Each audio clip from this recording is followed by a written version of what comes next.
Bismillahirrahmanirrahim. Assalamualaikum warahmatullahi wabarakatuh. Inilah highlight inti dari video kali ini. Allahumma sholli ala sayyidina Muhammad. Alhamdulillahirabbil alamin. Bismillah, alhamdulillah. Baiklah, saya awali unggahan saya ini bahwa latar belakang dari saya membuat video ini adalah adanya pertanyaan dari anak saya. Mengapa Allah menciptakan setan untuk menggoda manusia?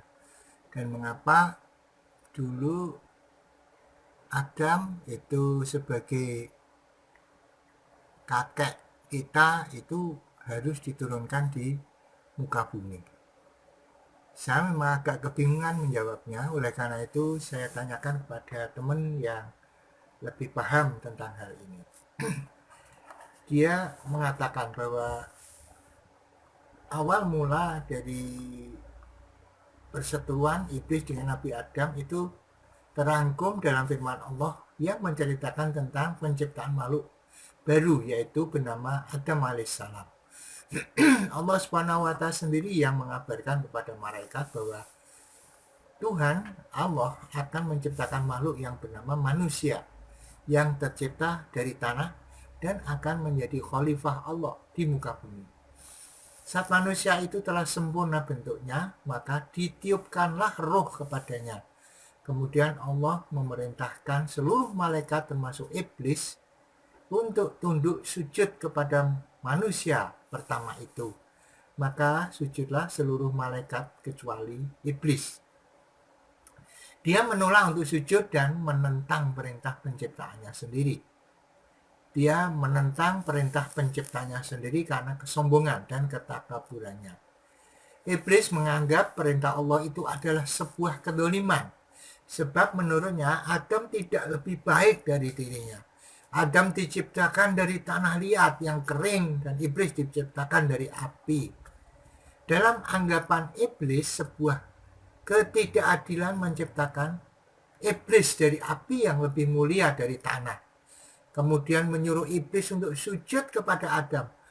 Bukanlah yang seharusnya, adalah sebaliknya. Dari sinilah terlihat ketakaburan iblis pada saat itu. Maka Allah mengancam iblis dengan kecelakaan, kehancuran, dan kebinasaan serta dicampakkan dari rahmat Allah Subhanahu wa Ta'ala. Sejak saat itulah tertanam perseteruan dari hasad kepada Adam dan seluruh keturunannya pada diri iblis. Allah berfirman pada surat Al-Isra ayat 61 sampai ayat 64. Dan ingatlah, tatkala kami berfirman kepada para malaikat, sujudlah kamu semua kepada Adam. Lalu mereka pun sujud, kecuali iblis.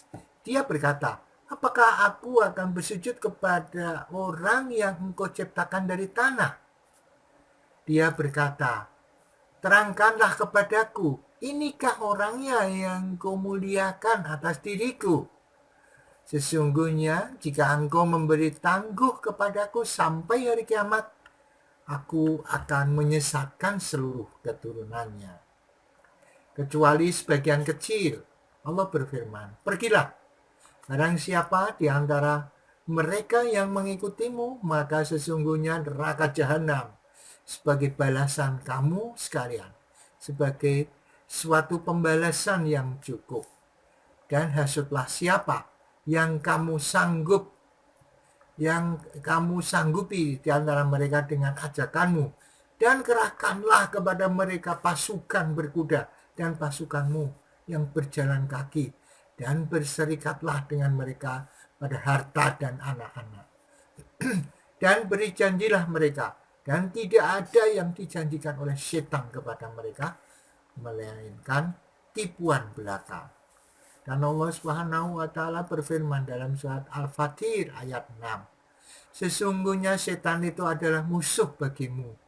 Di dalam ayat ini diceritakan tentang permusuhan iblis dengan Nabi Adam sebagai nenek moyang manusia. Dijelaskan pula apa yang diperbuatnya kepada Adam. Bagaimana ia memproklamirkan dirinya yang keji sebagai musuh Adam, musuh kita sebelum kita terlahir.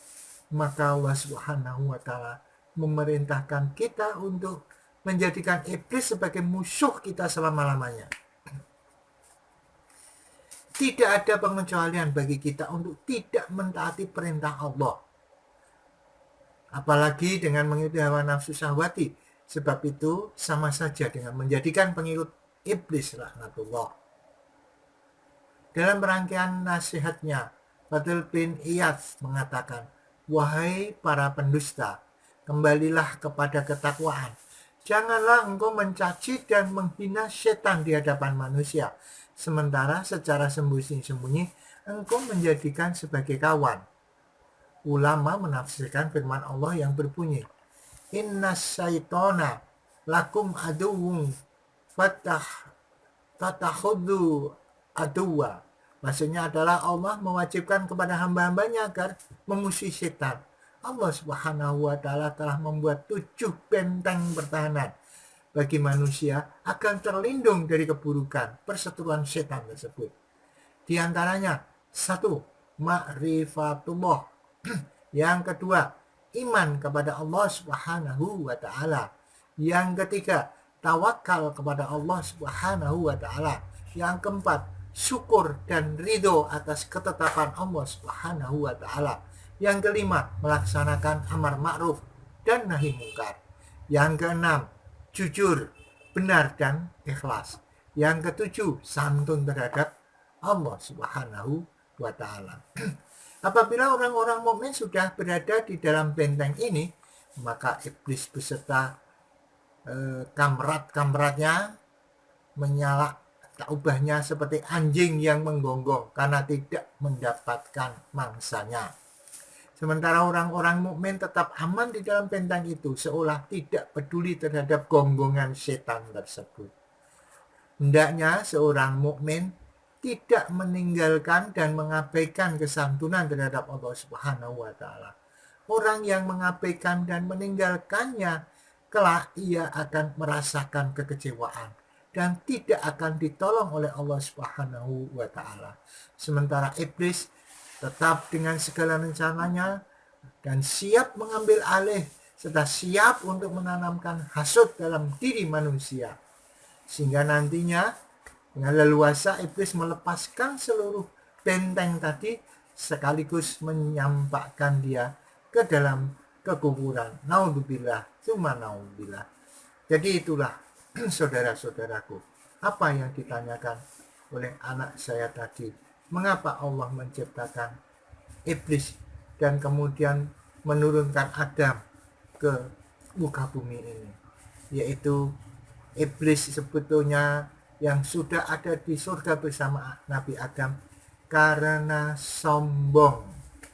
Dia tidak mau diperintah oleh Allah untuk bersujud dan menganggap ada yang lebih rendah dari dirinya. Iblis menganggap dirinya paling bagus. Itulah yang merusakkan dirinya dan dia diusir dari surga dan ditempatkan di bumi ini. Kemudian diberi tangguh oleh Allah untuk hidup selamanya, ya, dan hidup nanti menurut kehendak Allah sampai kapan? Mungkin sampai kiamat atau sampai hal-hal tertentu yang ditetapkan oleh Allah. Itulah yang saya sampaikan dalam unggahan ini. Jadi tujuan saya membuat video ini adalah untuk membunuh lupa, karena saya sudah pensiun, banyak waktu yang mudah-mudahan bisa saya gunakan untuk hal-hal yang bermanfaat. Kemudian saya juga ingin meninggalkan jejak digital, satu karya yang bisa berguna bagi anak cucu saya. Kemudian saya juga ingin meningkatkan keimanan anak cucu saya. Ya, anak cucu, cici, canggah dan seterusnya itu mudah-mudahan tetap memeluk agama Islam, ya, tetap melaksanakan sholat, tetap beramal, dan tetap bertakwa kepada Allah Subhanahu wa taala.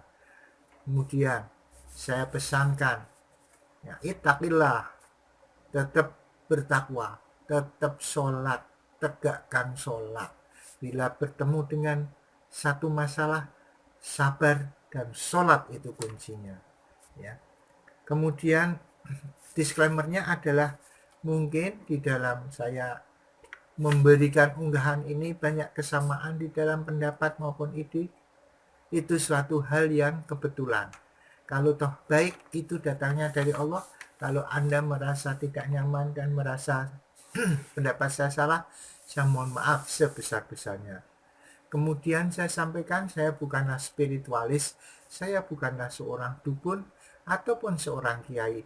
Saya hanya seorang pensiunan.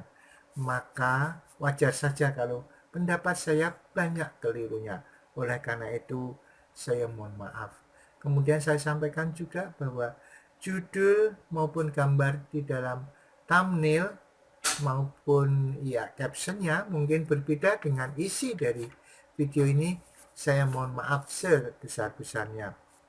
Kemudian video ini sebetulnya adalah untuk anak cucu saya dan untuk keluarga saya. Tapi manakala Anda yang di luar famili saya ucapkan terima kasih dan tetaplah bersama kami sehingga Anda bisa menyimak dengan sebaik-baiknya. Mudah-mudahan bermanfaat. Kemudian ini adalah pendapat pribadi yang subjektif ya, karena mungkin saya tidak kompeten dan sebagainya. Tetapi bagaimanapun saya setua ini, saya pernah mengaji, pernah belajar. Mudah-mudahan pengertian saya, pendapat saya ini bisa memberikan hidayah untuk orang lain, untuk anak saya, untuk cucu-cucu saya, untuk keturunan saya, dan untuk Anda. Baik, saya doakan semoga Anda dan keluarga diberikan kesehatan, diberikan keberkahan, dan diberikan maghfirah dari Allah Subhanahu wa taala sehingga bisa meninggal dengan husnul khatimah. Subhanakallahumma wa bihamdika asyhadu an la ilaha illa anta astaghfiruka wa atubu ilaik. Assalamualaikum warahmatullahi wabarakatuh. Allahumma sholli ala sayyidina Muhammad. Allahumma sholli ala sayyidina Muhammad.